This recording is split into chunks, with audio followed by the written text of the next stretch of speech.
Hello दोस्तों, कैसे हैं आप लोग। आई होप मस्त होंगे, ज़बरदस्त होंगे और आपकी तैयारी भी बेहतरीन चल रही होगी।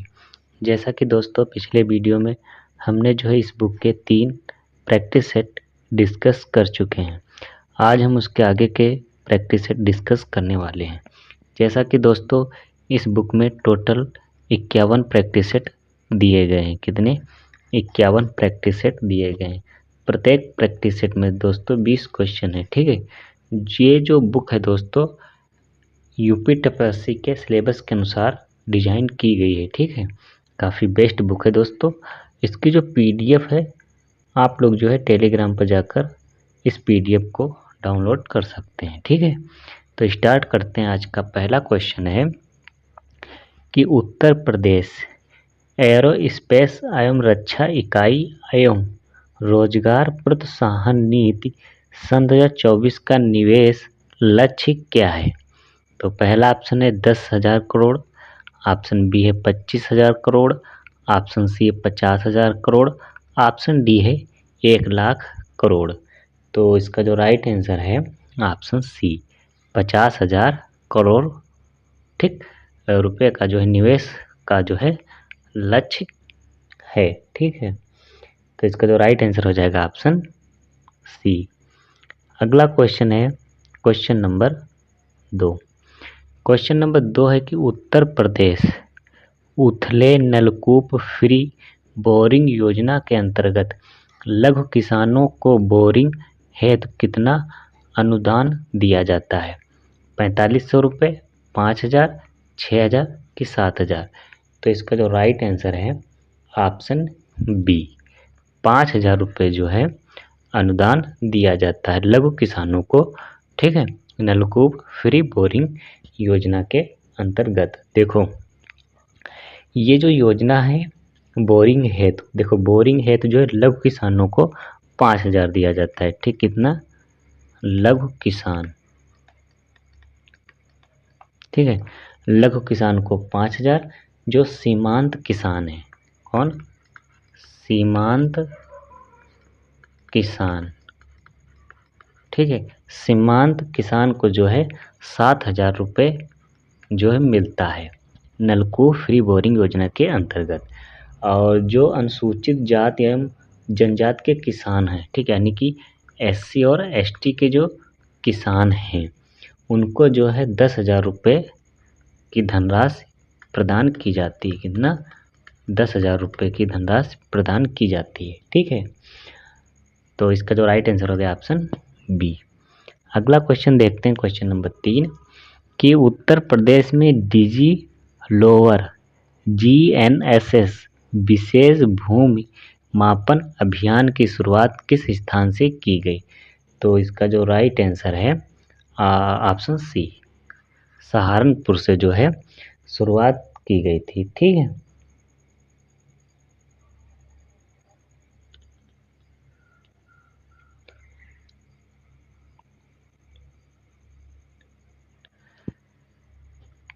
अगला क्वेश्चन है क्वेश्चन नंबर 4। क्वेश्चन नंबर 4 है सूची 1 को सूची 2 से मिलान करें। ठीक है, तो पहला है राष्ट्रीय जैविक एवं प्राकृतिक खेती केंद्र कहाँ है? तो ये दोस्तों आपका है गाजियाबाद में। फिर है राष्ट्रीय मछली अनुवांशिक संस्थान ब्यूरो। ठीक है, ये आपका कहाँ है? ये है आपका लखनऊ में। ठीक है, फिर है केंद्रीय बकरी अनुसंधान संस्थान कहाँ है? मखदूम मथुरा में। और केंद्रीय पल्प और कागज अनुसंधान संस्थान कहाँ है? सहारनपुर में। तो इसका जो राइट आंसर हो जाएगा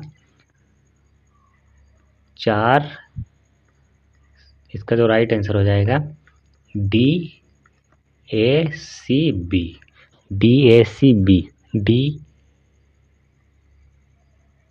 डी सी ए बी। तो इसका जो राइट आंसर हो जाएगा ऑप्शन सी। ठीक है, ऑप्शन सी।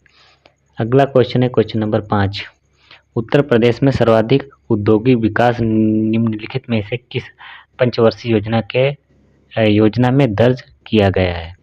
तो इसका जो राइट आंसर है ऑप्शन सी, ऑप्शन सी छठी पंच वर्षीय योजना में जो है सम्मिलित किया गया है। ठीक है, छठी पंचवर्षीय योजना कब चली थी? 1980 से 85 तक, 1980 से 85 तक। ठीक है, तो इसका जो राइट आंसर हो जाएगा ऑप्शन सी। अगला क्वेश्चन देखते हैं, question number 6। Question number 6, Uttar Pradesh का निम्नलिखित में से कौन सा बांध आयतन के हिसाब से भारत का सबसे बड़ा बांध है? ठीक है, तो आयतन के हिसाब से जो सबसे बड़ा बांध है कौन सा है? रिहंद बांध है। कौन सा है? रिहंद बांध है। ठीक है, रिहंद बांध भारत का सबसे बड़ा बांध है। इसे गोविंद बल्लभ पंत सागर के नाम से भी जाना जाता है।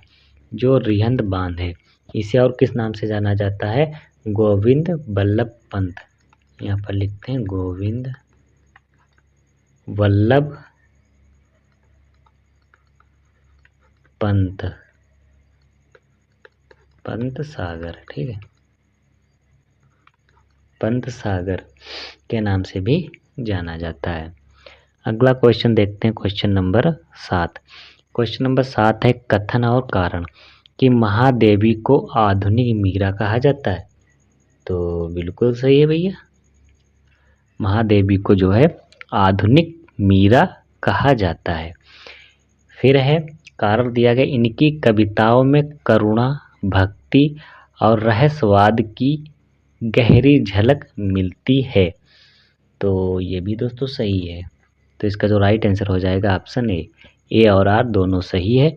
आर जो है एक ही सही व्याख्या भी करता है। ठीक है, तो इसका जो राइट आंसर ऑप्शन ए। अगला क्वेश्चन है, क्वेश्चन नंबर 8 है कि कथन कारण 1920 में स्थापित अवध किसान सभा अपने पक्ष के तहत किसी भी किसान सभा को लाने में विफल रही। कथन दिया गया दूसरा कि अवध किसान सभा में किसानों से कहा कि वे बेदखली भूमि तक मना करें, हरी और बेघर को ना दीजिए। तो इसमें दोनों कथन सही है, गलत। इसमें देखो, इसमें जो है पहला कथन गलत है और दूसरा कथन सत्य है। ठीक, तो इसका जो राइट आंसर हो जाएगा ऑप्शन डी।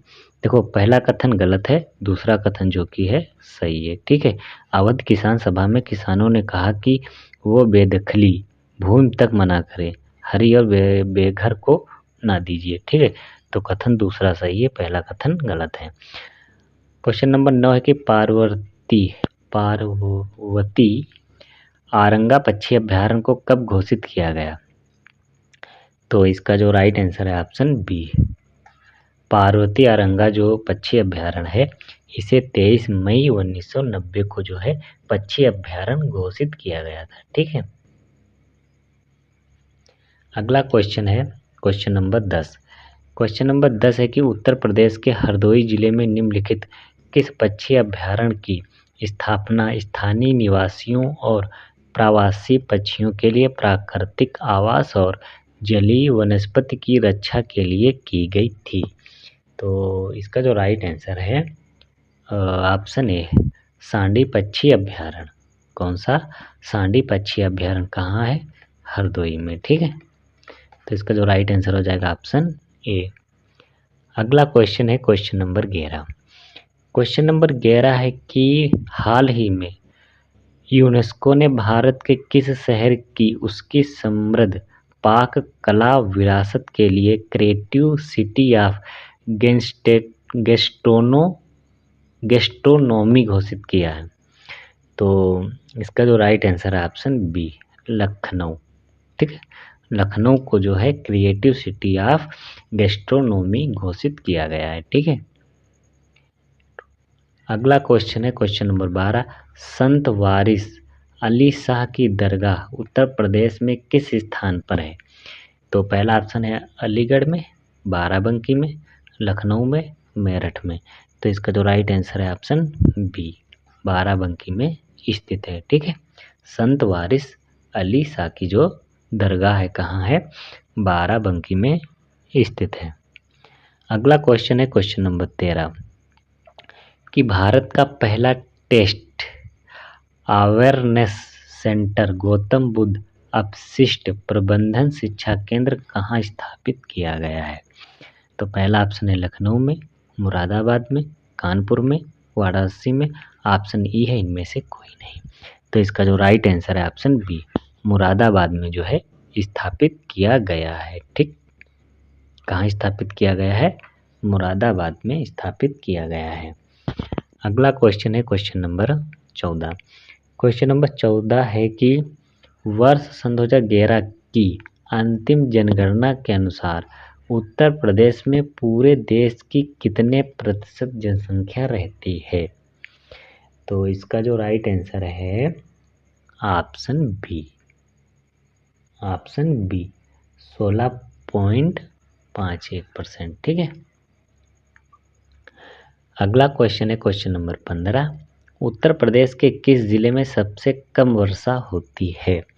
उत्तर प्रदेश के किस जिले में सबसे कम वर्षा होती है? तो इसका जो राइट आंसर है ऑप्शन ए, मथुरा में। ठीक है, मथुरा में जो है सबसे कम वर्षा होती है।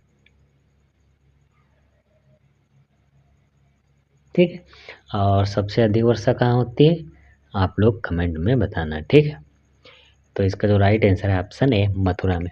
कितनी वर्षा होती है? तो मथुरा में जो है एवरेज जो है 54.4 सेंटीमीटर जो है वर्षा होती है। ठीक है, और सबसे अधिक वर्षा जो है गोरखपुर में। अगला क्वेश्चन है क्वेश्चन नंबर 16। संयुक्त प्रांत के लिए विधानसभा पहली बार 1 अप्रैल 1937 को किस अधिनियम के तहत प्रस्तावित किया गया था? तो इसका जो राइट आंसर है ऑप्शन बी, भारत सरकार अधिनियम 1935 के तहत। ठीक है, तो इसका जो राइट आंसर है ऑप्शन बी। अगला क्वेश्चन है क्वेश्चन नंबर 17। क्वेश्चन नंबर 17 है कि उत्तर प्रदेश का जनसंख्या घनत्व कितना है? उत्तर प्रदेश का जनसंख्या घनत्व कितना है? तो इसका जो राइट आंसर है ऑप्शन सी। ठीक है, देखो सन 2011 की जनगणना के अनुसार, अगर बात करें सन 2011 की जनगणना के अनुसार जो है 829 व्यक्ति प्रति वर्ग किलोमीटर। ठीक है, प्रति वर्ग किलोमीटर। तो इसका जो राइट आंसर हो जाएगा ऑप्शन सी। अगला क्वेश्चन है क्वेश्चन नंबर 18। क्वेश्चन नंबर 18 है कि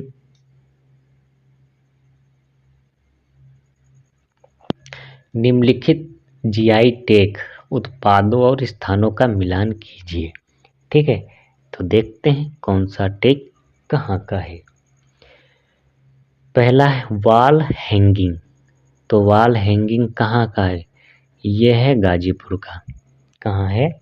गाजीपुर का। ठीक है, फिर है हस्त निर्मित दारियाँ। ठीक है, ये जो है भैया आपका हाँ, ये आपका है मिर्ज़ापुर का। ठीक है, कैंची कहाँ का है? कैंची है आपका मेरठ का। और हस्त निर्मित कालीन जो है वो है भदोई का। तो इसका जो राइट आंसर हो जाएगा सी, डी और ए। तो इसका जो राइट आंसर ऑप्शन बी। अगला क्वेश्चन है क्वेश्चन नंबर 19 कि उत्तर प्रदेश का प्राचीनतम जीवंत नगर कौन सा है? जीवंत नगर कौन सा है? तो इसका जो राइट आंसर है ऑप्शन बी, कौन सा है? वाराणसी जो है प्राचीनतम जीवंत नगर है। ठीक है, तो इसका जो राइट आंसर है ऑप्शन बी। अगला क्वेश्चन है क्वेश्चन नंबर 20 कि उत्तर प्रदेश में सबसे कम वनावरण वाला जिला कौन सा है? तो पहला ऑप्शन है भदोई, ऑप्शन बी है वाराणसी, ऑप्शन सी है मथुरा, ऑप्शन डी है सहारनपुर। तो इसका जो राइट आंसर है ऑप्शन ए, भदोई। ठीक है, सबसे कम वनावरण कहाँ है? भदोई में। ठीक है, देखो भदोई में सबसे कम वनावरण है। ठीक है, और सबसे ज़्यादा जो है सोनभद्र का है। किसका है? सोनभद्र का। सोनभद्र का लगभग 2544 वर्ग किलोमीटर क्षेत्र पर वन है। सोनभद्र में कितना वन है? सोनभद्र में जो वनावरण क्षेत्र है वो लगभग है 2544 वर्ग किलोमीटर। और भदोई में कितना है? भदोई में लगभग है आपका 3 वर्ग किलोमीटर। कितना? 3 वर्ग किलोमीटर। तो दोस्तों ये थे आज के 20 मोस्ट इम्पोर्टेंट क्वेश्चन।